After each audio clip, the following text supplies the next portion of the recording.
Salam alaikum wa rahmatullahi wa barakatuh.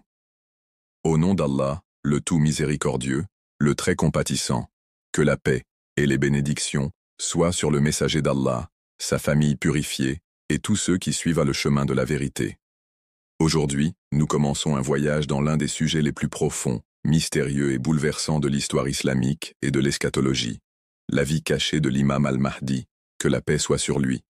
Son occultation, connue en arabe sous le nom de Gaïba, n'est pas seulement un fait historique ou une discussion théologique, mais plutôt une réalité vivante qui continue de façonner la foi, la pratique et le destin de millions de croyants à travers le monde. L'idée qu'il existe un guide divinement désigné, vivant mais invisible, présent mais dissimulé, est à la fois mystérieuse et inspirante. Depuis plus de 1000 ans, le monde vit dans son absence, pourtant sa présence continue d'être ressentie dans les cœurs des fidèles. Ce paradoxe, d'un imam qui existe mais est voilé aux yeux des gens, soulève des questions auxquelles chaque chercheur de vérité doit réfléchir.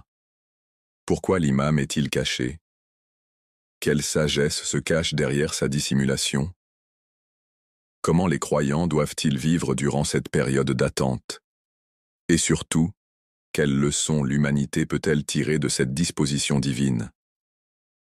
Avant d'explorer les profondeurs de l'occultation de l'imam, il est essentiel de comprendre qui est l'imam al-Mahdi, pourquoi il occupe une place si centrale dans la croyance islamique et comment sa vie cachée s'inscrit dans le grand plan d'Allah pour l'humanité. Chaque tradition religieuse, ancienne ou moderne, porte en elle la promesse d'un sauveur, d'un rédempteur qui apparaîtra à la fin des temps pour restaurer la justice, mettre fin à l'oppression et apporter la lumière là où les ténèbres ont régné.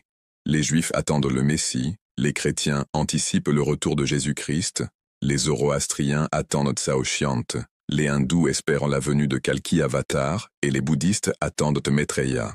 En islam, cet espoir universel prend la forme de l'imam al-Mahdi, un descendant du prophète Muhammad, que la paix soit sur lui et sa famille, qui se lèvera à la fin des temps pour établir la justice sur terre après qu'elle avait été remplie de tyrannie et de corruption.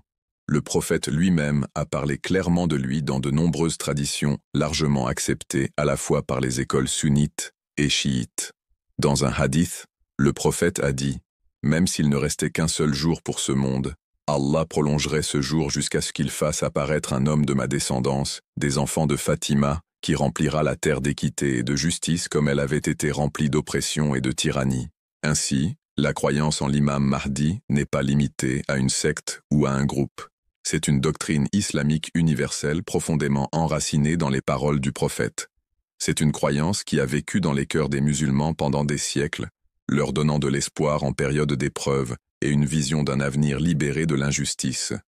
La noble lignée de l'imam al-Mahdi remonte directement au prophète Muhammad à travers sa fille Fatima, que la paix soit sur elle, et l'imam Ali, que la paix soit sur lui.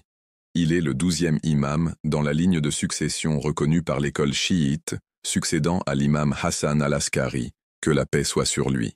Sa naissance eut lieu en 251-5 AH, 869 CE, dans la ville de Samarra en Irak. Comme le gouvernement abbasside de l'époque connaissait les nombreuses traditions concernant le Mahdi attendu, il était extrêmement vigilant et méfiant. Il craignait la naissance d'un enfant qui un jour renverserait les tyrans et établirait la justice.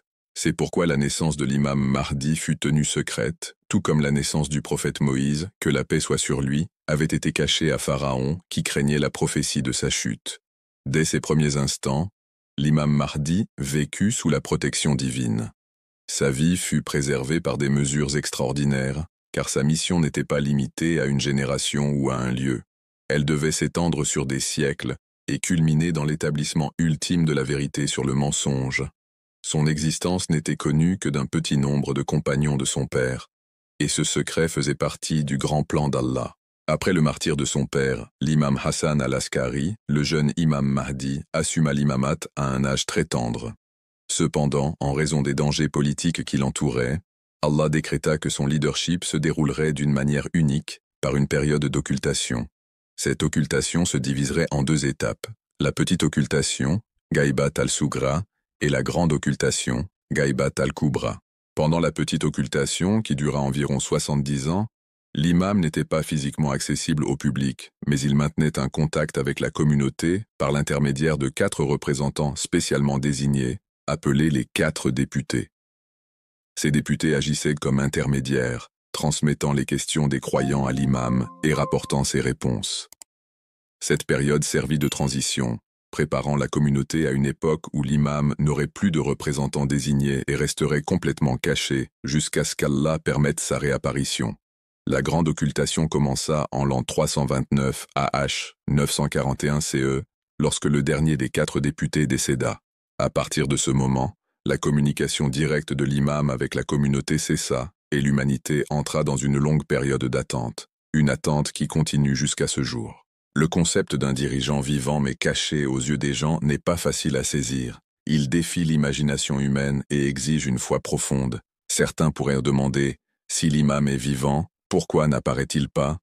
Pourquoi Allah le dissimulerait-il alors que le monde a tant besoin de guidance? La réponse réside dans la compréhension que l'occultation de l'imam n'est pas un retrait ou une absence au sens absolu. C'est plutôt une disposition divine, pleine de sagesse, destinée à éprouver l'humanité, à préparer le monde et à permettre aux événements de se dérouler selon le timing parfait d'Allah. Tout comme le soleil est toujours présent derrière les nuages, fournissant lumière et chaleur même lorsqu'il est invisible, l'imam continue de guider, d'inspirer et de protéger, bien que sa présence physique soit voilée. Pour le croyant, le défi de cette période réside dans le maintien d'une foi inébranlable en l'existence de l'imam, en vivant avec la conscience qu'il observe, et en se préparant à être parmi ses aides lorsque le temps de sa réapparition arrivera. Ce texte, réparti en plusieurs sections, tentera d'explorer en profondeur la vie cachée de l'imam Mahdi. Nous étudierons la base coranique de l'occultation, les traditions du prophète, les événements historiques entourant la naissance et la dissimulation de l'imam, le but et la sagesse derrière la gaïba, ainsi que les responsabilités des croyants durant cette ère. Notre voyage ne sera pas seulement intellectuel, il sera aussi spirituel et émotionnel, car parler de l'imam Mahdi, c'est parler d'espoir, d'attente et de justice ultime. En avançant, souvenons-nous que le sujet de l'imam Mahdi ne concerne pas seulement l'avenir, il concerne la manière dont nous vivons aujourd'hui. Son occultation est une épreuve, mais aussi une opportunité, une épreuve de foi, de patience et de loyauté, et une opportunité de nous réformer, de renforcer notre lien avec Allah et de nous préparer à faire partie du plus grand mouvement de justice que le monde ait jamais connu. Avec cette introduction, nous passons maintenant à la section suivante. Le concept d'occultation dans les enseignements islamiques, ses racines dans le Coran et le Hadith, et les précédents de dirigeants cachés à travers l'histoire sacrée. Le concept de gaïbat, ou occultation, n'est pas une idée nouvelle ou étrangère à l'islam. Il est profondément enraciné dans le Coran, dans les traditions du prophète et dans l'histoire des prophètes antérieurs, qui eux-mêmes ont connu des périodes de dissimulation vis-à-vis de leur peuple. Pour comprendre la vie cachée de l'imam Mahdi, il faut d'abord comprendre comment ce principe divin fait partie du plan d'Allah pour l'humanité depuis le début de la révélation. L'occultation n'est pas une absence, c'est une forme de présence voilée. Ce n'est pas un abandon, mais plutôt une protection, une préparation et la sagesse divine se déployant en son temps parfait. Lorsque nous regardons dans le Coran, nous constatons qu'Allah a souvent placé ses serviteurs choisis dans des situations où ils étaient cachés du regard public, éloignés de leur communauté ou rendus inaccessibles jusqu'au moment opportun pour leur mission. Dans la sourate Al-Kahf, nous lisons l'histoire des gens de la caverne, un groupe de jeunes croyants qui se sont retirés de leur société et sont restés cachés dans le sommeil pendant des siècles, jusqu'à ce qu'Allah les réveille, comme signe pour l'humanité. Le Coran évoque également la dissimulation du prophète Jésus, qu'Allah a élevé vers lui, le voilant de ses ennemis et le préservant pour un retour futur. Dans la sourate Youssouf, l'histoire du prophète Joseph est en elle-même un récit de dissimulation et de révélation.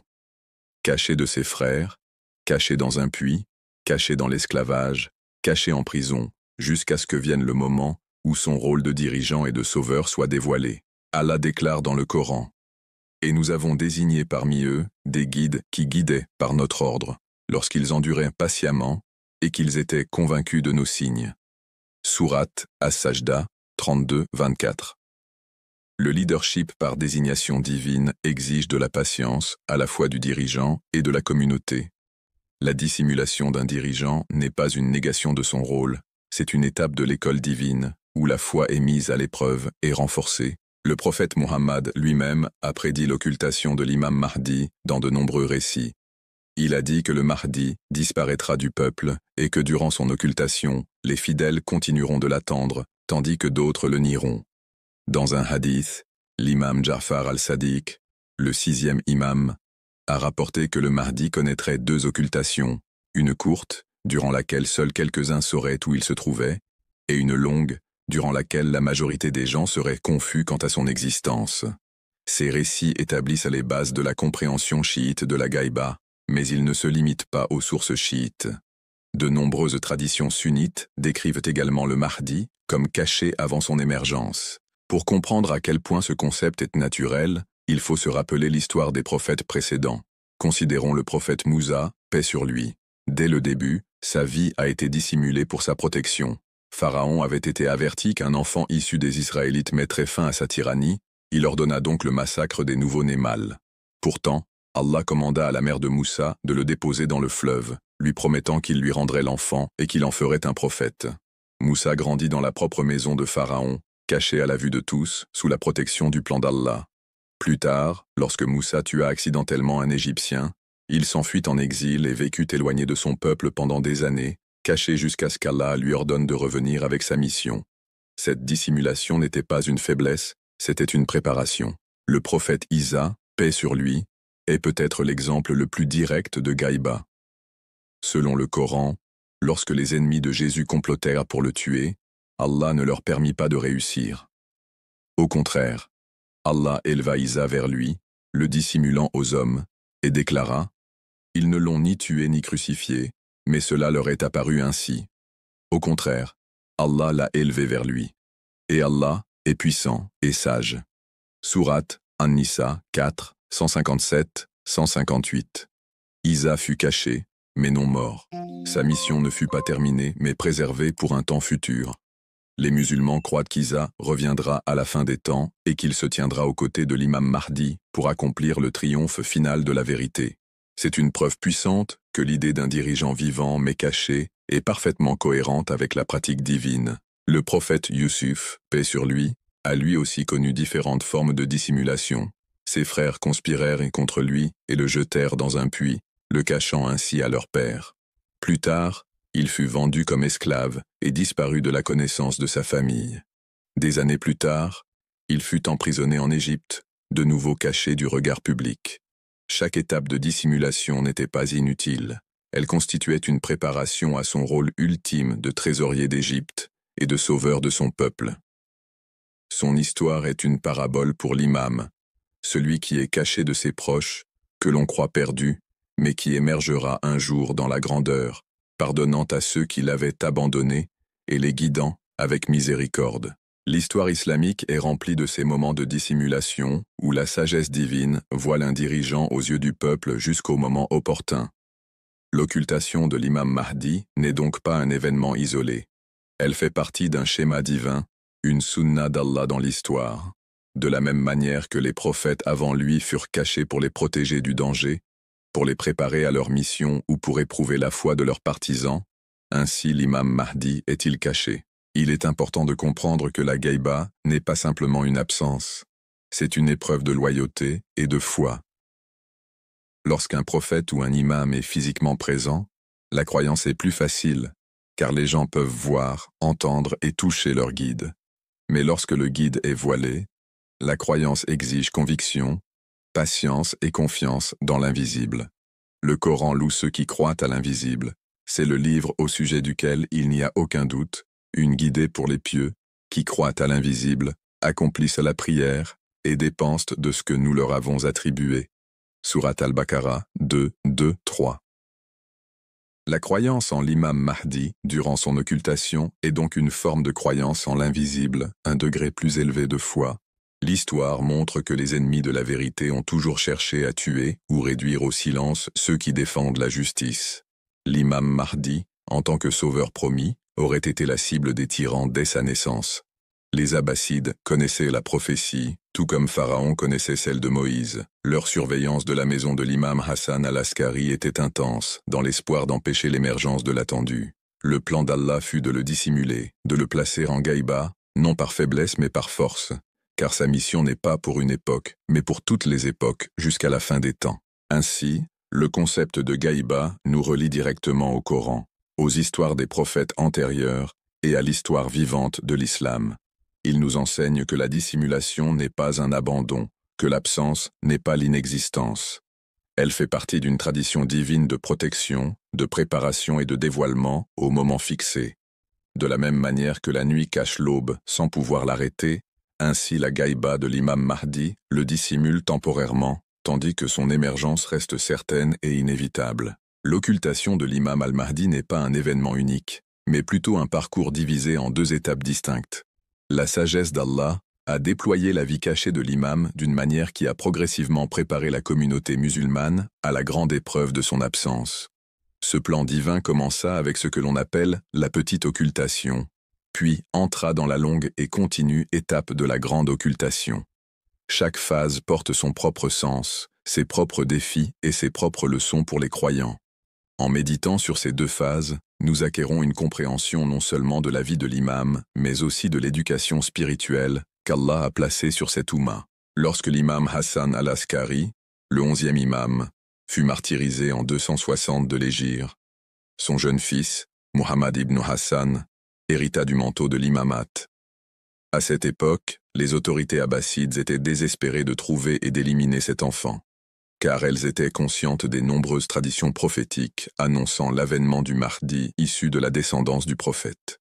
Tout comme Pharaon avait autrefois ordonné le massacre des nouveau-nés mâles pour empêcher l'ascension de Moussa, les Abbassides surveillaient chaque détail de la maison de l'imam Hassan al-Askari.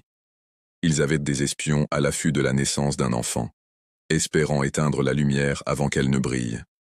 Pourtant, Allah, dans sa sagesse, garda l'enfant caché. Seul un petit nombre de compagnons de confiance furent témoins de sa naissance. Ce secret était essentiel, car sa mission n'était pas immédiate. Le monde n'était pas prêt, et les gens de son époque n'étaient pas encore capables de porter le poids de sa révolution. Après le martyre de son père, le jeune imam assuma le leadership, mais son autorité différait de celle des imams précédents. Il ne pouvait apparaître ouvertement, car le danger était trop grand. Pourtant, Allah ne laissa pas la communauté sans direction. L'imam maintint la communication avec ses partisans par l'intermédiaire de représentants spécialement désignés. Ce fut le début de la petite occultation, une période d'environ 70 ans, durant laquelle l'imam demeurait caché aux yeux des masses, mais restait accessible indirectement. Le système des délégués est l'un des aspects les plus fascinants de l'histoire islamique. Ces représentants, connus sous le nom des 4 représentants ou des 4 saphirs, étaient des hommes pieux, dignes de confiance et profondément dévoués. Ils servèrent de canaux entre l'imam caché et sa communauté. Chaque fois que les croyants avaient des questions, des différends ou des besoins, ils les soumettaient aux représentants, qui les transmettaient ensuite à l'imam. L'imam répondait, et les réponses étaient relayées à la communauté. Cela préservait le lien entre l'imam et l'Oumma tout en assurant sa sécurité physique. Le premier de ces représentants fut Uthman ibn Saïd al-Amri, un proche compagnon de l'imam al-Hadi et de l'imam Hassan al-Askari. Il avait été digne de confiance pendant des années et était reconnu pour son honnêteté et sa loyauté. Après sa mort, son fils, Abu Ja'far Muhammad ibn Uthman, devint le deuxième représentant. Son service dura plusieurs décennies, au cours desquelles il guida la communauté chiite selon les instructions de l'imam. Le troisième représentant fut Abu al-Qasim Hussein ibn Ruh al-Naubarti, un homme de savoir et de grande piété, qui porta le fardeau du leadership avec sagesse en période de pression politique. Enfin, le quatrième représentant fut Abu al-Hassan Ali ibn Muhammad al-Samari. Il servit fidèlement jusqu'en 329 de l'Hégire. Chacun de ces hommes fut directement désigné par l'imam, et leur nomination fut reconnue par la communauté. Par leur intermédiaire, l'imam émettait des édits, clarifiait les règles religieuses et tranchait les différends. Ce système permettait à l'imam de conserver son autorité sans se dévoiler aux tyrans. Il servait aussi un autre objectif important. Il accoutumait progressivement la communauté chiite à vivre sans accès direct à leur imam. Pendant plus de 2 siècles, les imams d'Ahlul Bayt avaient été présents parmi les gens, enseignant, guidant et les conseillant ouvertement ou semi-ouvertement. Rompre soudainement tout contact aurait été un choc trop lourd à supporter. La petite occultation agissait comme un pont, une transition douce, préparant les cœurs des croyants à l'épreuve plus longue qui allait suivre. Durant cette période de 70 ans, de nombreuses lettres de l'imam, connues sous le nom de Tawqiyat, furent émises. Ces lettres traitaient de questions juridiques, répondaient à des interrogations théologiques, condamnaient les faux prétendants et encouragèrent les croyants. L'un des messages clés répétés dans ces lettres était l'accent mis sur la piété, la patience et l'attente de la réapparition. L'imam rappelait à ses fidèles que, bien qu'il fût caché, il était toujours conscient de leur situation, priait pour eux et les guidait par des moyens invisibles. À l'approche de la fin de la petite occultation, le 4e représentant, Ali ibn Muhammad al-Samari, reçut une dernière lettre de l'imam.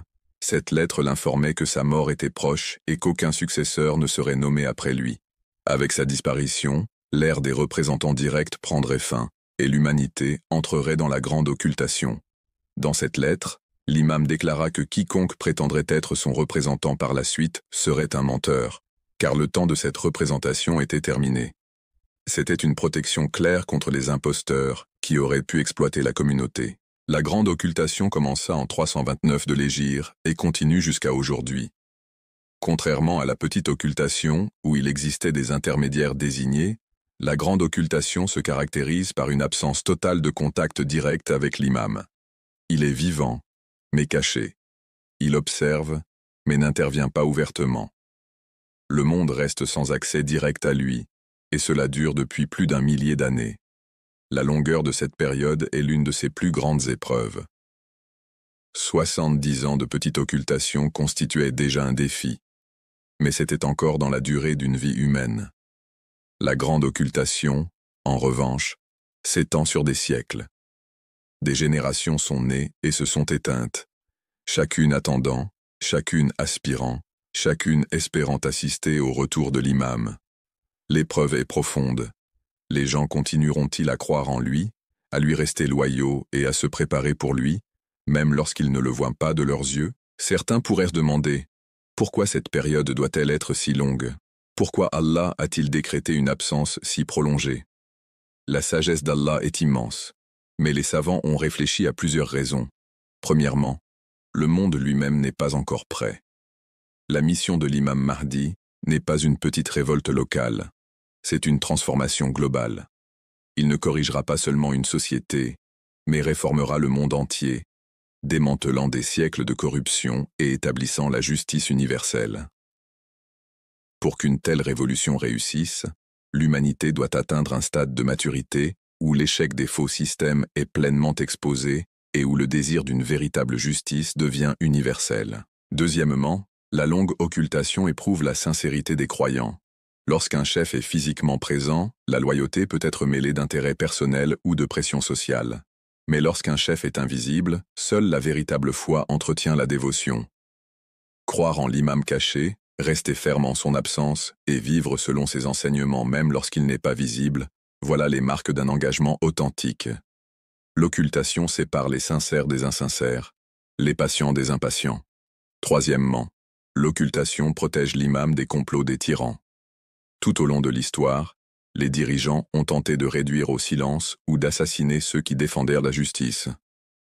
Si l'imam Mahdi avait vécu ouvertement pendant ces siècles, il aurait été une cible constante. Son occultation garantit sa survie jusqu'au moment divinement désigné, où son apparition sera irrésistible et sa victoire assurée. Malgré son absence, les croyants de tous les âges ont ressenti la présence de l'imam de manière subtile et profonde. L'histoire islamique est remplie de récits d'individus ayant rencontré l'imam en rêve, en vision, ou même à l'état de veille, dans des moments d'extrême nécessité. Bien que de telles rencontres ne puissent être universellement vérifiées, elles inspirent l'espoir et rappellent à la communauté que l'imam n'est pas absent en esprit, seulement caché dans sa forme. Comme le soleil derrière les nuages, sa lumière continue d'atteindre les cœurs des croyants.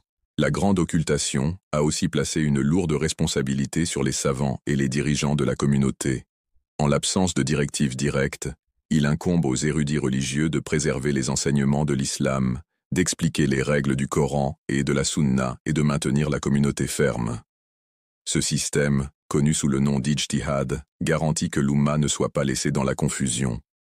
L'imam lui-même a indiqué que durant l'occultation, les croyants devaient se référer à ceux qui sont savants, justes et pieux parmi les érudits, car ils agissent comme gardiens de la foi jusqu'à son retour. Les longs siècles d'attente peuvent sembler difficiles, mais ils ne sont pas dénués de sens. Ils cultivent dans les cœurs des croyants un sentiment de désir, un lien profond avec l'invisible et une préparation à l'événement le plus grand de l'histoire humaine. Cette attente n'est pas passive, elle est active. Elle exige préparation, purification et engagement. Attendre l'imam ne consiste pas simplement à espérer son retour un jour, mais à vivre chaque jour de manière à être digne de se tenir à ses côtés lorsqu'il réapparaîtra. Les deux phases de l'occultation reflètent donc un plan divin de préparation graduelle. La petite occultation donna à la communauté un aperçu de la vie sans accès direct, tout en maintenant un lien à travers les représentants. La grande occultation supprima même ce lien, plongeant l'humanité dans l'épreuve complète de la foi. Les deux phases servent le même objectif ultime: préparer le monde à l'avènement final de l'imam, lorsqu'il remplira la terre de justice après qu'elle aura été remplie d'oppression.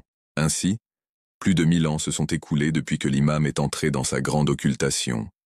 Des tyrans sont venus et repartis, des empires se sont élevés et effondrés, des idéologies sont apparues et se sont écroulées. Pourtant la promesse de l'imam demeure. Son absence n'est pas un vide, c'est une préparation. Sa dissimulation n'est pas un silence, c'est une attente du moment parfait décrété par Allah. De même que chaque aube suit la partie la plus sombre de la nuit, ainsi sa réapparition viendra après que le monde aura été submergé par l'injustice. Le but de l'occultation de l'imam al-Mahdi a toujours été l'un des sujets les plus profondément réfléchis dans la théologie islamique. Les croyants, à travers les siècles, ont médité sur la raison pour laquelle Allah, le Tout-Sage, a choisi de dissimuler sa preuve finale aux yeux de l'humanité pendant une si longue période. À première vue, cette dissimulation peut sembler déroutante. Si l'imam est le guide, le phare de lumière et la source de justice, pourquoi n'est-il pas ouvertement présent parmi les gens? Sa présence ne résoudrait-elle pas les conflits, ne guiderait-elle pas les égarés et n'établirait-elle pas la paix? Ces questions sont naturelles, et en recherchant leurs réponses, nous découvrons une sagesse profonde. L'occultation n'est pas un événement aléatoire, c'est un phénomène divinement planifié qui porte plusieurs couches de finalité. L'une des raisons les plus claires de l'occultation est la protection de la vie de l'imam. Depuis l'époque du prophète Muhammad, paix et bénédiction sur lui et sa famille, la venue du Mahdi avait été annoncée.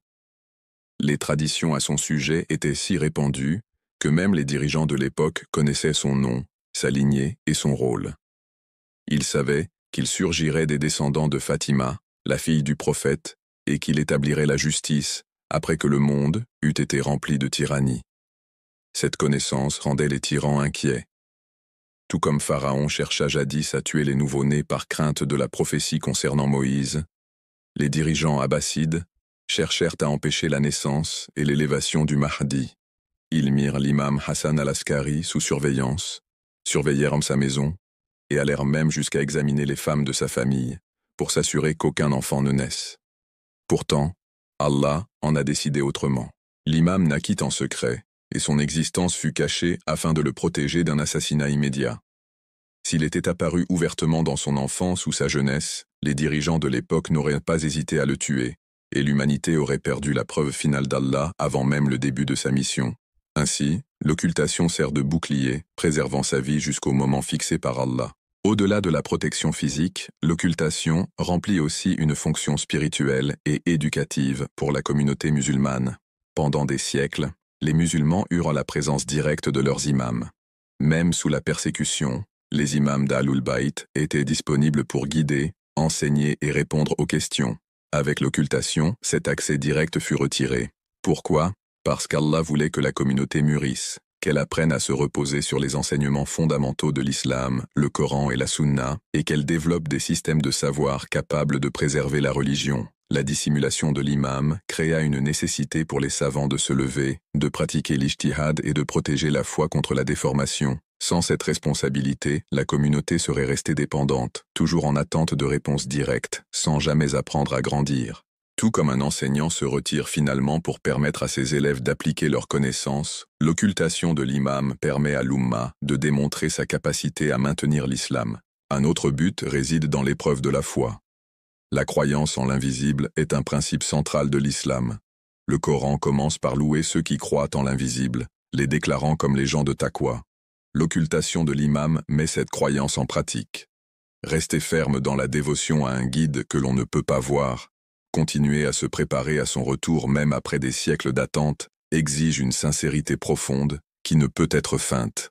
Quand un dirigeant est visible, les gens peuvent le suivre par pression sociale, par avantage politique ou par peur d'exclusion.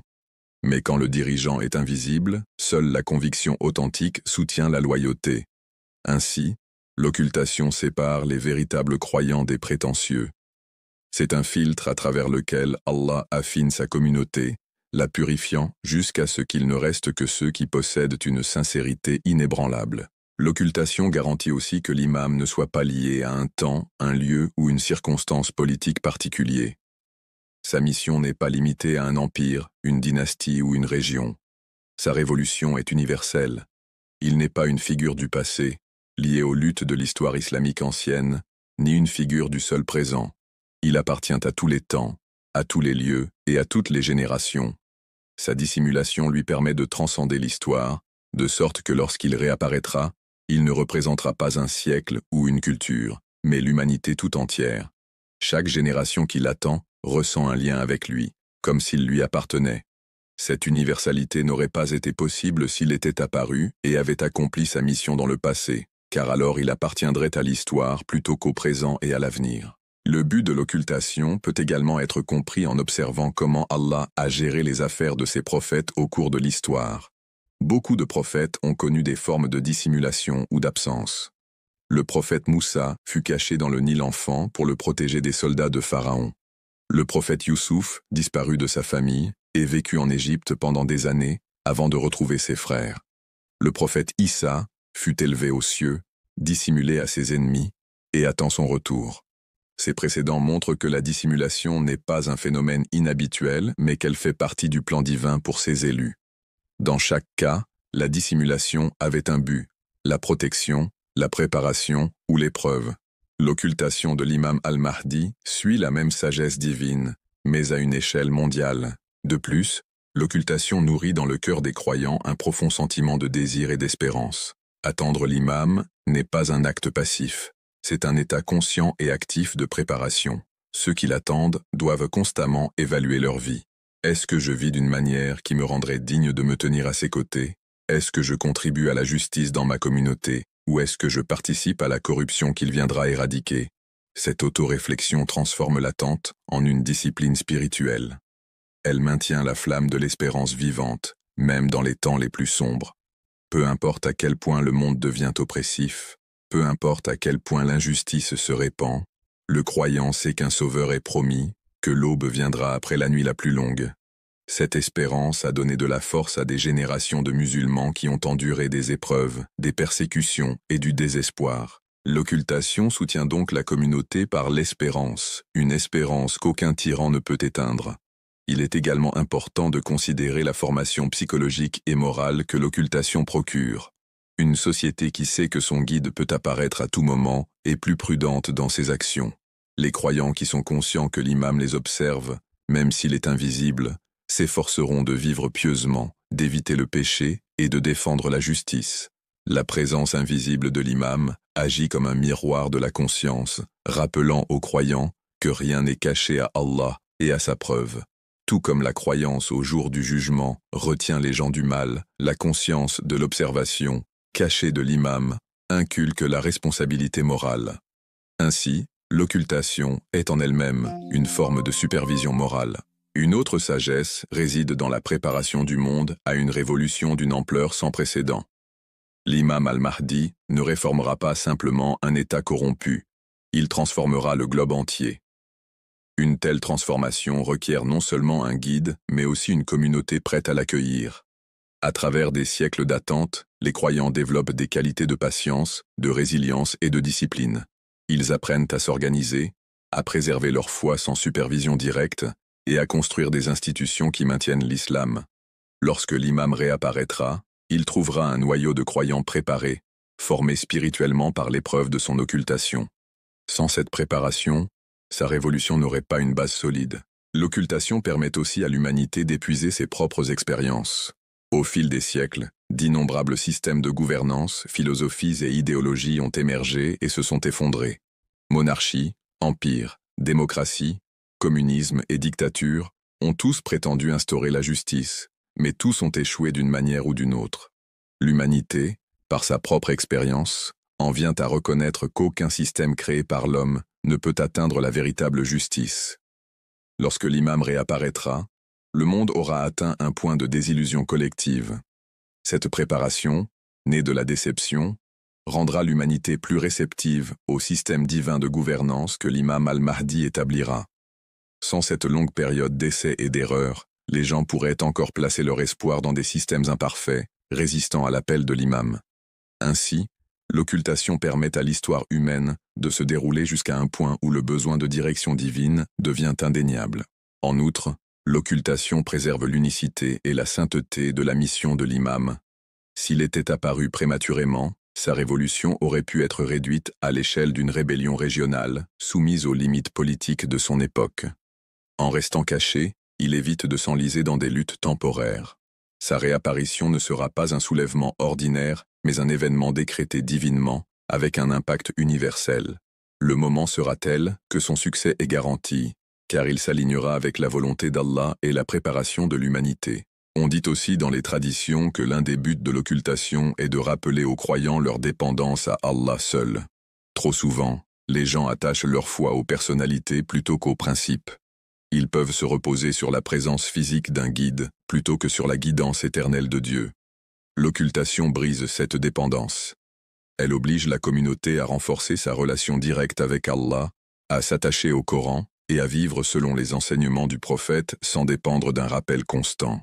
Lorsque l'imam reviendra enfin, il trouvera une communauté qui aura appris à s'ancrer dans les principes divins, prête à le suivre non par habitude, mais par conviction véritable. L'occultation n'est donc pas un vide, mais un champ d'activité caché, de croissance et de préparation. Bien que l'imam soit invisible, son influence est réelle. Les croyants rapportent d'innombrables expériences de son aide, de sa guidance et de sa protection invisible. Tout comme le soleil caché derrière les nuages continue de donner lumière et chaleur, l'imam en occultation continue d'illuminer les cœurs et de guider les fidèles.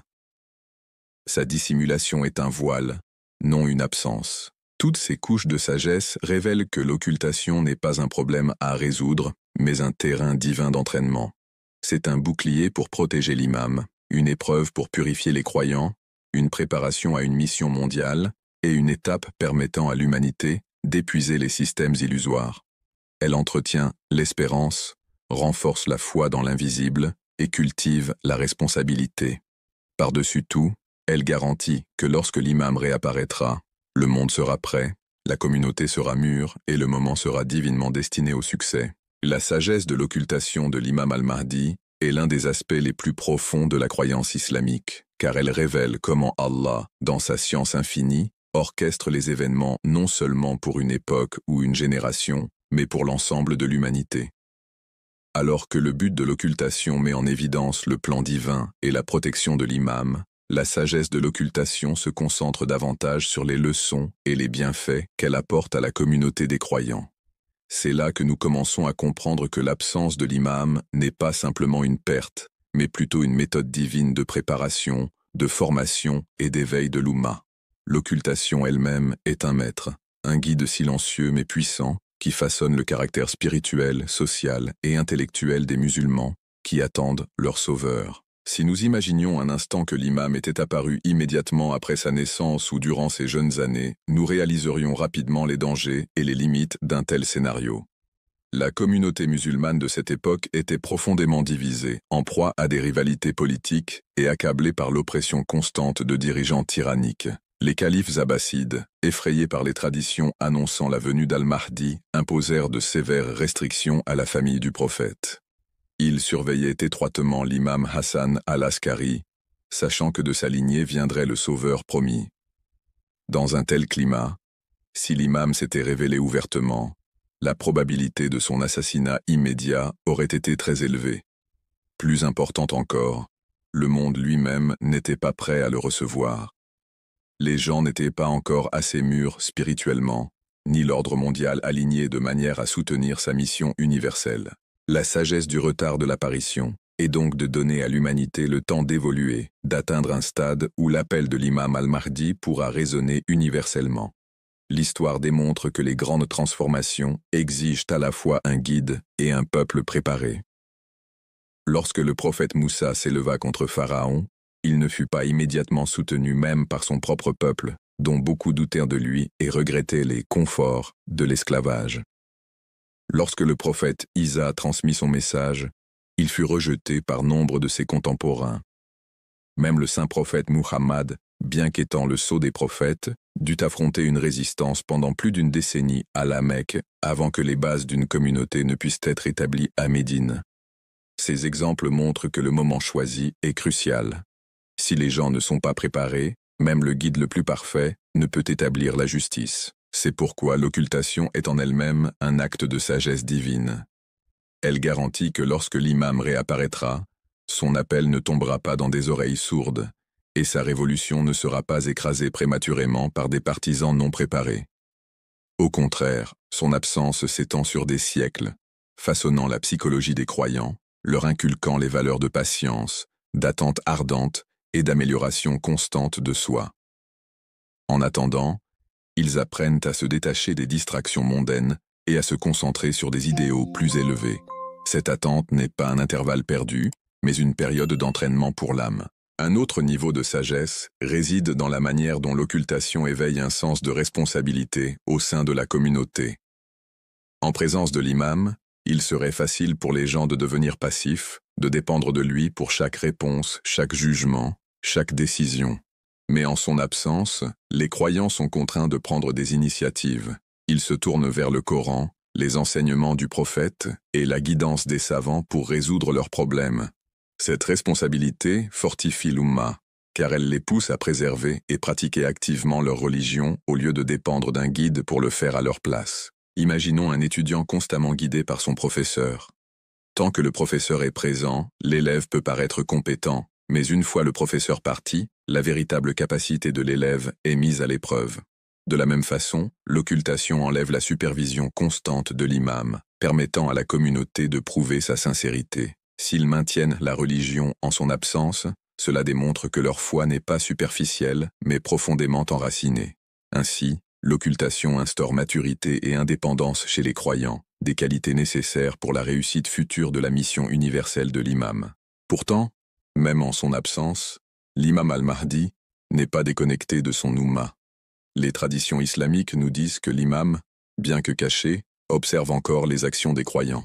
Il est comme le soleil derrière les nuages, invisible, mais continuant à donner chaleur, lumière et vie. Sa dissimulation ne signifie pas négligence. Il demeure le berger spirituel de la communauté, guidant, soutenant et intervenant de manière qui dépasse la perception ordinaire. De nombreux croyants sincères, à travers l'histoire, ont rapporté des expériences personnelles où ils ont ressenti son aide, voire l'ont rencontré dans des circonstances extraordinaires. Ces récits rappellent que l'imam n'est pas une figure abstraite de l'avenir, mais une présence vivante qui continue de veiller sur ses partisans depuis l'invisible. La sagesse de cette disposition est qu'elle renforce la conscience des croyants vis-à-vis de leurs responsabilités. Savoir que l'imam les observe, même s'il est caché, inspire les musulmans à rester fermes dans la droiture. Cela cultive un état de discipline intérieure, car ils comprennent que chaque action les rapproche ou les éloigne de leur guide attendu. Contrairement aux dirigeants terrestres, souvent trompés par les apparences, l'imam voit la réalité des cœurs.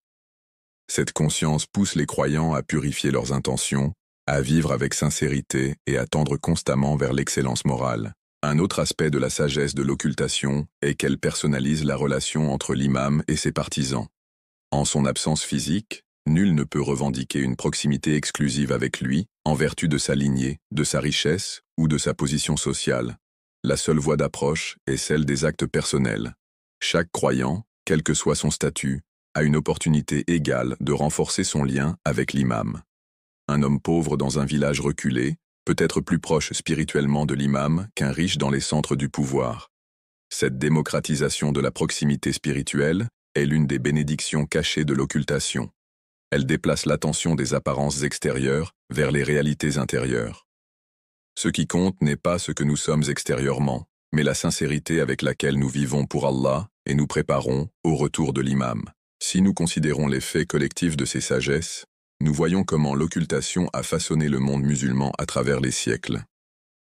Malgré l'absence de leur guide visible, les musulmans ont préservé leur foi, développé des systèmes de savoir et établi des centres de connaissances. L'occultation a donné naissance à des traditions d'apprentissage, de débat et d'ijtihad qui ont enrichi la civilisation islamique. Ce n'était pas un hasard, mais le reflet de la sagesse divine. En retirant la présence directe de l'imam, Allah a permis à la communauté d'exercer ses facultés intellectuelles, de faire face aux défis et de renforcer ses institutions. Ces développements assurent que lorsque l'imam réapparaîtra, il héritera d'une communauté dotée de la maturité et de la résilience nécessaires pour soutenir sa mission. La sagesse de l'occultation a aussi une dimension psychologique. Les êtres humains sont souvent plus motivés par l'espérance que par une gratification immédiate. L'attente prolongée de l'imam crée un puissant sentiment d'anticipation qui transcende les générations. Chaque croyant ressent que l'imam peut apparaître de son vivant, et cet espoir façonne ses actions. Il les motive à se réformer, à contribuer à leur communauté et à rester vigilants face à la corruption. Cette attente devient une force unificatrice à travers le temps et l'espace, reliant les cœurs des croyants de chaque époque. De plus, l'occultation empêche que l'imam ne soit réduit à une simple figure politique. S'il était apparu dans le passé, il aurait été jugé dans le contexte particulier de cette époque, associé à ses luttes et à sa politique. Sa mission aurait pu être mal comprise comme une rébellion de plus. Mais en demeurant caché, il transcende les limites historiques. Lorsqu'il apparaîtra enfin, il ne sera pas attaché à l'identité d'une seule nation ou d'un seul groupe, mais se présentera comme un guide universel, appartenant à toute l'humanité. Cette universalité n'est possible que grâce à la sagesse de l'occultation. En résumé, la sagesse de l'occultation peut être comprise à plusieurs niveaux. Elle garantit le bon moment de l'apparition de l'imam afin que l'humanité soit spirituellement et socialement préparée. Elle inculque un sens de responsabilité à la communauté, forçant les croyants à défendre activement l'islam au lieu d'être passifs. Elle maintient le lien de l'imam avec son Ummah, leur rappelant qu'il observe leurs actions et prend soin d'eux depuis l'invisible. Elle personnalise et démocratise la relation entre l'imam et ses partisans, faisant des actes le véritable critère de proximité. Elle cultive l'espoir, l'attente et l'unité à travers les générations. Elle empêche que l'imam soit limité à un contexte historique particulier, garantissant son universalité. Tous ces éléments révèlent que l'occultation n'est pas une absence, mais une bénédiction cachée. C'est un terrain d'entraînement divin où l'Ummah est préparée, éprouvée et mûrie pour le jour où l'imam reviendra afin de remplir la terre de justice et de lumière. La vie durant la période de l'occultation est l'une des expériences les plus uniques et les plus difficiles pour la communauté musulmane, Ummah. C'est un temps qui met la foi à l'épreuve, façonne le caractère et révèle la profondeur de la sincérité du croyant. Vivre sans la présence visible de l'imam, tout en croyant à son existence et en attendant son retour, exige un équilibre délicat entre patience, espoir et résilience. Dans cette section, nous allons explorer ce que signifie la vie durant l'occultation, les défis et les fitans auxquels les croyants font face, la véritable signification de l'attente de l'imam, ainsi que la guidance et les prières invisibles de l'imam qui continue de soutenir ses fidèles. Le premier aspect à considérer est l'état du monde sans la direction ouverte de l'imam. Les êtres humains, à travers l'histoire, se sont toujours tournés vers des dirigeants pour obtenir direction, justice et unité. Lorsque les dirigeants sont corrompus, la société se dégrade. Lorsque les dirigeants sont justes, la société prospère. L'absence de l'imam al-Mahdi de la scène publique crée un vide rempli d'incertitude et de confusion. Sans sa direction visible, de nombreux musulmans ressentent une perte, comme s'ils étaient privés d'une étoile guide dans une nuit sombre. Ce n'est pas seulement un sentiment spirituel, mais aussi une réalité sociale et politique. En l'absence d'une direction divine, le monde est témoin de cycles constants d'oppression, de guerres et d'exploitation. Les tyrans montent et tombent, les systèmes de gouvernance s'effondrent et sont remplacés, Mais l'injustice semble rester une caractéristique permanente de la société humaine. L'absence de l'imam se reflète également dans la fragmentation du monde musulman. Au lieu d'être unis sous un seul guide désigné par Dieu, les musulmans sont aujourd'hui divisés en de nombreuses sectes, écoles de pensée et factions politiques. Chaque groupe prétend représenter le véritable islam, mais ces divisions affaiblissent l'Oumma et l'empêchent de réaliser son plein potentiel. Cette fragmentation est l'une des conséquences directes de la vie durant l'occultation. Le prophète avait dit qu'en l'absence de l'imam, la communauté devient comme un troupeau sans berger. Nous voyons cette réalité dans le monde moderne, des musulmans dispersés à travers les nations, luttant avec leur identité et souvent victimes d'influences extérieures. Avec la fragmentation vient aussi la propagation des fitans, épreuves et tribulations qui ébranlent la foi des croyants. La période de l'occultation est décrite dans les traditions comme un temps de test intense, où de faux dirigeants apparaissent, où des idéologies trompeuses se propagent, et où les tentations augmentent. Le matérialisme domine, et les gens recherchent la richesse et le pouvoir plutôt que la vérité et la justice. Beaucoup sont trompés par les attractions mondaines, oubliant le pacte qu'ils ont conclu avec leur imam. D'autres deviennent impatients, demandant pourquoi il n'est pas encore apparu, et dans leur frustration, se détournent complètement de la religion. Cette vague de confusion fait partie elle-même de l'épreuve divine. De la même manière que le fer est purifié par le feu, la foi est purifiée par les épreuves. L'occultation n'est pas destinée à briser le croyant mais à le raffiner, à enlever la foi superficielle et à révéler le noyau de l'engagement véritable. Les fitans de cette époque ne sont pas seulement spirituels, mais aussi intellectuels. Avec l'essor de la science et de la technologie, beaucoup ont développé un sentiment d'autosuffisance, croyant qu'ils n'ont plus besoin de guidance divine. Les idéologies séculières se présentent comme des alternatives à la religion, et d'innombrables philosophies rivalisent pour attirer l'attention. Dans une telle tempête d'idées contradictoires, rester ferme sur le chemin de l'islam exige une conviction profonde. Il est facile de se perdre dans le bruit, de suivre les tendances plutôt que la vérité. Ce défi intellectuel est peut-être l'une des plus grandes épreuves de la vie durant l'occultation. Les croyants doivent apprendre à distinguer entre la véritable connaissance et les récits trompeurs, entre l'éclat temporaire du monde et la lumière éternelle de la sagesse divine. Face à ces épreuves, le concept d'intizar, l'attente de l'imam, devient la pratique spirituelle centrale de cette ère. Mais attendre ne signifie pas espérer passivement. Dans les enseignements islamiques, attendre l'imam est décrit comme la forme la plus vertueuse d'adoration. Cette attente est active, non passive. Elle signifie se préparer spirituellement, moralement et socialement à son arrivée. Elle signifie vivre comme s'il pouvait apparaître à tout moment, garder son cœur éveillé et ses actions alignées sur la mission de justice. La véritable attente est comme l'attitude d'un soldat qui reste vigilant à la frontière, prêt au signal pour défendre sa terre.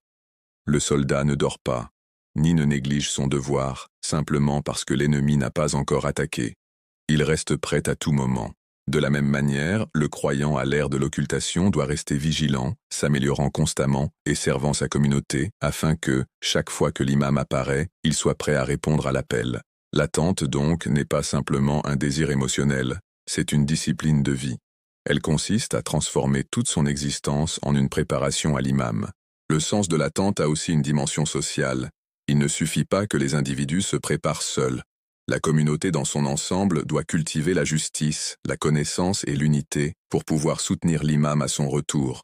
Cela signifie établir des institutions qui préservent les enseignements islamiques, promouvoir la justice dans la société et résister à la corruption sous toutes ses formes. Attendre l'imam, c'est agir comme son représentant en son absence, incarner ses valeurs, diffuser son message et défendre les opprimés. Vu sous cet angle, l'attente devient un concept révolutionnaire. Ce n'est pas un espoir passif de changement, mais une participation active à la construction des fondations de ce changement. Une autre dimension importante de la vie durant l'occultation est la guidance invisible et les prières de l'imam pour ses fidèles. Bien qu'il soit caché, il n'est pas absent. Tout comme le soleil continue de briller derrière les nuages, l'imam continue d'illuminer les cœurs des croyants, même s'ils ne peuvent pas le voir. Il est conscient des luttes de sa communauté, et il prie constamment pour elles.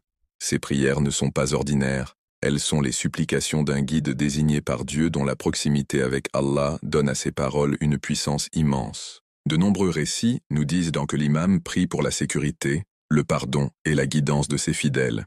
Ses prières agissent comme un bouclier, protégeant la communauté de l'effondrement total malgré les épreuves intenses de cette ère. Les croyants ne réalisent souvent pas combien de calamités ont été évitées ou combien d'aides cachées ils ont reçues grâce aux supplications de l'imam. Son rôle, bien que caché, est vital pour la survie de l'Oumma. Sans son intercession, l'obscurité de cette époque submergerait totalement les croyants. L'imam offre aussi une guidance de manière subtile et souvent inaperçue. L'histoire est remplie de récits où des individus ont ressenti une inspiration soudaine, trouvé des solutions à des problèmes ou échappé miraculeusement à des dangers, qu'ils ont ensuite attribués à l'intervention de l'imam caché. Même si tout le monde ne vit pas de telles expériences directement, la survie et la résilience générale de l'Ummah musulmane à travers des siècles d'oppression et de difficultés témoignent de son rôle protecteur. En ce sens, la présence cachée de l'imam n'est pas un vide, mais une réalité active et puissante. Pour le croyant, cette connaissance doit créer à la fois réconfort et responsabilité. Réconfort, car il sait qu'il n'est pas seul. Son imam veille, prend soin et prie pour lui. Responsabilité, car il comprend que ses actions contribuent à la proximité ou à l'éloignement de sa relation avec l'imam. Chaque péché crée une barrière, tandis que chaque acte de bonté renforce le lien. Cette conscience transforme la vie quotidienne en un voyage sacré, où chaque décision devient une opportunité d'honorer la mission de l'imam ou de la trahir. En conclusion, la vie durant l'occultation est une vie d'épreuve, de responsabilité et d'espoir. C'est une vie marquée par l'absence de direction visible, mais enrichie par une guidance invisible. C'est un temps de division et de fitan, mais aussi un temps de purification et de préparation. Le véritable croyant comprend qu'attendre l'imam ne signifie pas rester inactif, mais vivre activement selon ses valeurs, en se préparant lui-même et sa communauté au moment de son retour. Au milieu de la confusion et du chaos, le croyant s'accroche à la certitude que les prières et la guidance de l'imam continuent de soutenir l'Ummah. Cette certitude devient une lumière dans l'obscurité, un rappel que l'occultation, bien que difficile, n'est pas un abandon. C'est un plan divin qui se déploie, façonnant une génération qui sera digne de se tenir aux côtés de l'imam lorsqu'il réapparaîtra, pour remplir le monde de justice et de lumière. La période de l'occultation n'est pas seulement un temps d'épreuve, mais aussi un temps de responsabilité. Les croyants ne peuvent pas se permettre de considérer cette ère comme une pause dans l'histoire, attendant passivement que l'imam réapparaisse. Au contraire, cette période est une épreuve divine, au cours de laquelle la sincérité, l'engagement et la loyauté de chacun sont mis à l'épreuve. L'absence de l'imam ne signifie pas l'absence de devoir. Au contraire, les responsabilités des croyants deviennent encore plus grandes durant cette période, car ils sont appelés à porter la mission de l'imam en son absence physique. Vivre à l'époque de la Gaïbat, c'est vivre avec la conscience que ses actions d'aujourd'hui déterminent sa position lorsque l'imam reviendra. Ses responsabilités peuvent se résumer en 4 domaines principaux. Renforcer sa foi, s'engager dans la dua et la ziyara, se préparer à prendre part à la mission de l'imam, et reconnaître le rôle vital de la jeunesse et des savants à cette époque. La première responsabilité est de renforcer sa foi. La foi durant l'occultation est comme une flamme exposée à des vents violents. Sans soin et protection constants, elle peut facilement s'éteindre.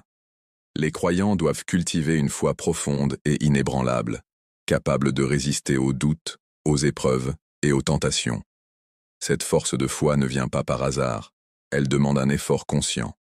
Il faut étudier régulièrement le Coran, réfléchir à ses significations et aligner ses actions quotidiennes sur la guidance divine.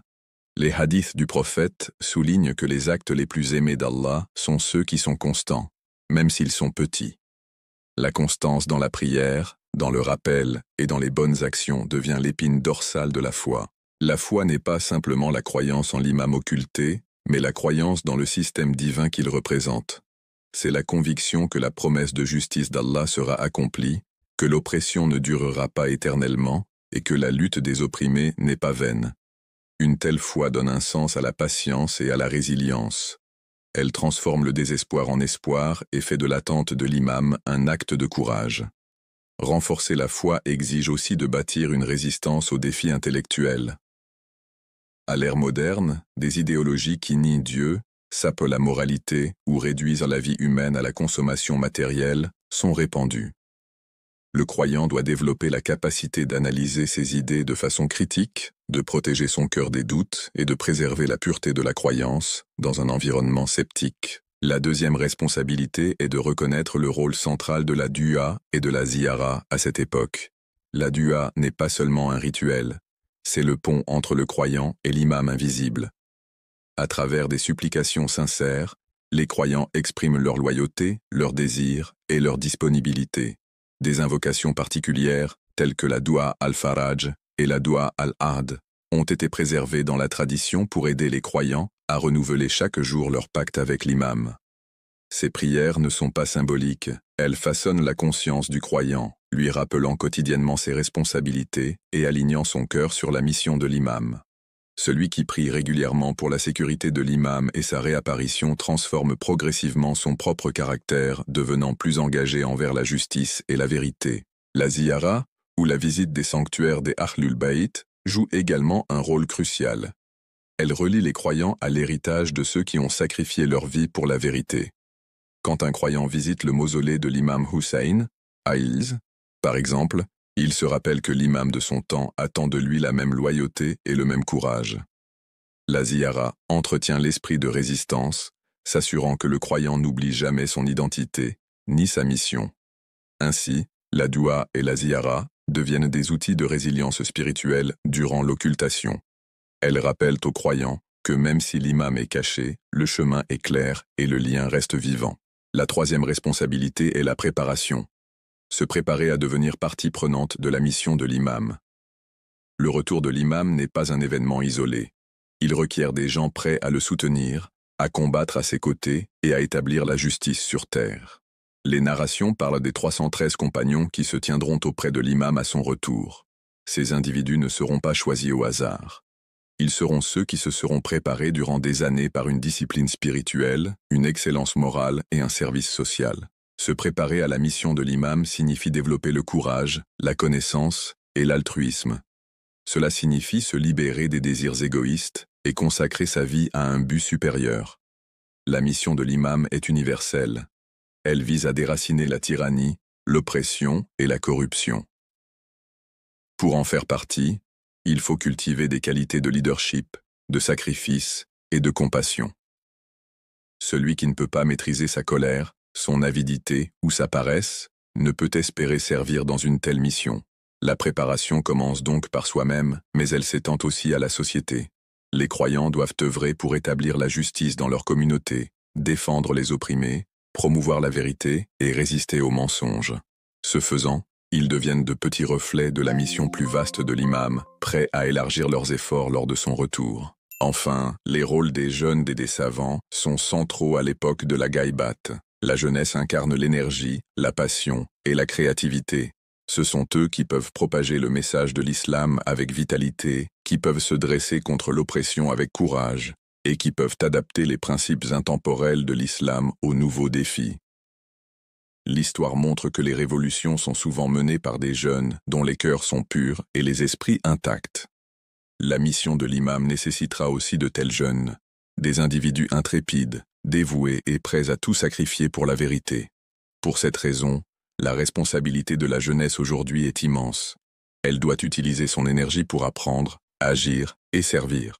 Elle doit résister aux tentations de la culture moderne qui cherche à la distraire par des plaisirs superficiels et consacrer sa vie à la préparation de l'imam. Les savants, quant à eux, incarnent la sagesse, la connaissance et la continuité. Durant l'occultation, l'absence de la guidance directe de l'imam est compensée par la guidance des savants qui préservent et expliquent les enseignements du Coran et des Ahlul Bayt. Ils portent la responsabilité de protéger la communauté de la déviation, d'éclaircir les doutes et de maintenir vivant le pacte avec l'imam. Sans les savants, la communauté perdrait sa direction, tombant dans le piège des idéologies fausses et des leaders égarés. La responsabilité des savants est donc sacrée, dire la vérité sans crainte, défendre la justice et former la nouvelle génération de croyants.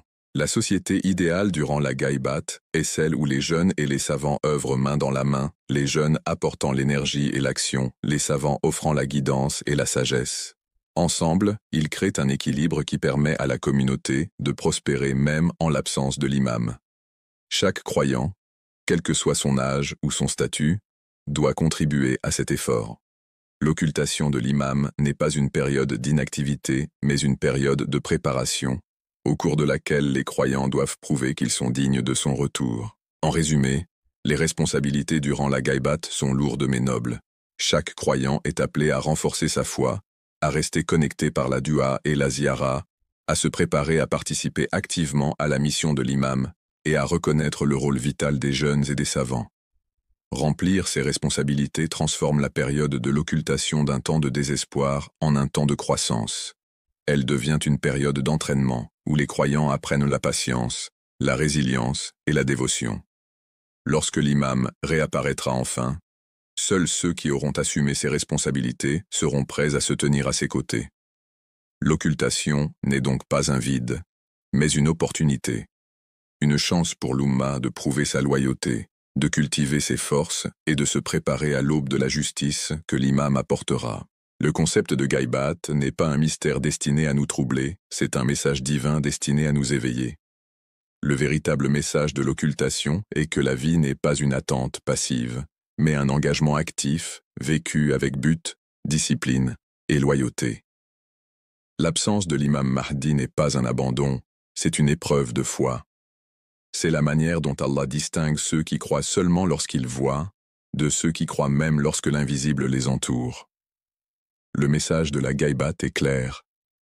L'imam est avec nous, bien que caché, et sa présence nous appelle à vivre en harmonie avec la justice, la vérité et la sincérité. Le plus grand acte en ce temps n'est pas une guerre physique, ni un mouvement politique, mais l'acte d'intizar, la véritable attente de l'imam.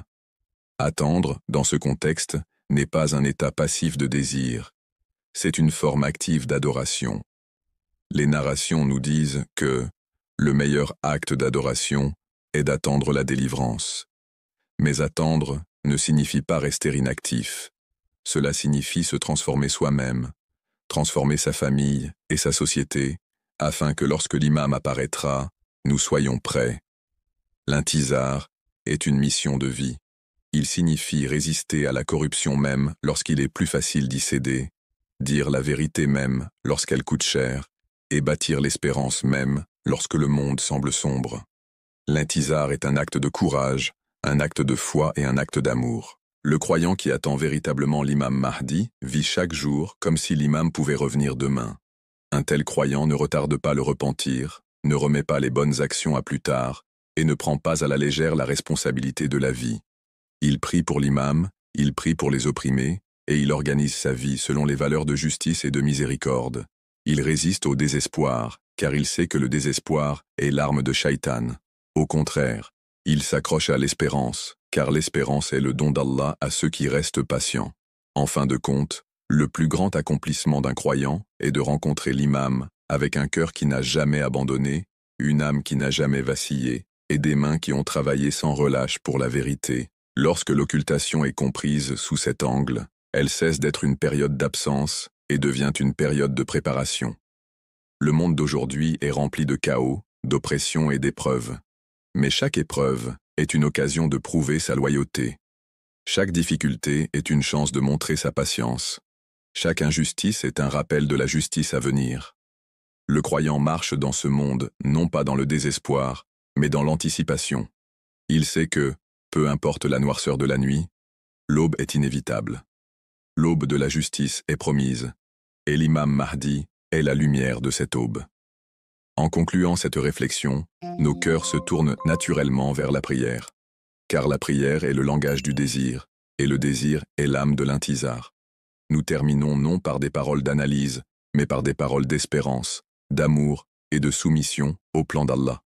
Une prière spirituelle. Ô Allah, Seigneur des cieux et de la terre, là, tu es celui qui a désigné tes serviteurs élus comme guides, et tu es celui qui a promis que la vérité prévaudrait sur le mensonge. Nous t'invoquons en ce temps de Ghaïbat, lorsque nos cœurs ressentent l'absence de notre imam. Ne laisse pas notre désir se transformer en désespoir. Fais que notre attente soit une forme d'adoration, et que notre patience soit une source de force. Ô Allah, protège notre imam, où qu'il soit, et comble-le de tes bénédictions. Hâte sa réapparition, et emplis la terre de justice par ses mains, comme elle a été emplie d'oppression. Fais que nous soyons parmi ceux qui le reconnaissent, qui se tiennent à ses côtés, qui sacrifient tout pour sa cause. Ne nous place pas parmi ceux qui le trahissent, ou parmi ceux qui sont aveuglés par les illusions de ce monde. Ô Allah, fortifie notre foi en ces temps d'épreuve, purifie nos intentions, protège nos familles, et fais de notre jeunesse les soldats de la mission de l'imam. Accorde la sagesse à nos savants, le courage à nos dirigeants, et l'unité à notre communauté. Permets-nous de vivre chaque jour comme de véritables serviteurs de ta cause, et fais que notre dernier souffle soit dans l'état de loyauté envers l'imam de notre temps. Ô bien-aimé imam, bien que nos yeux ne te voient pas, nos cœurs aspirent à toi. Nous ressentons tes prières pour nous, et nous t'envoyons nos prières pour toi. Nous t'attendons non pas les bras croisés, mais avec des cœurs actifs, cherchant à être prêts. Nous t'attendons avec espérance, avec larmes, avec désir et avec amour. Reviens bientôt vers nous, ô imam, et permets-nous d'être parmi ceux qui t'accueillent, avec joie et non avec regret. Et enfin, ô Allah, accepte cette humble prière. Fais que notre attente ait un sens, que nos actes soient sincères et que nos cœurs demeurent en ferme. Rapproche le jour où le monde connaîtra la paix, la justice et la vérité sous la direction de ton serviteur élu, l'imam al-Mahdi. Amin.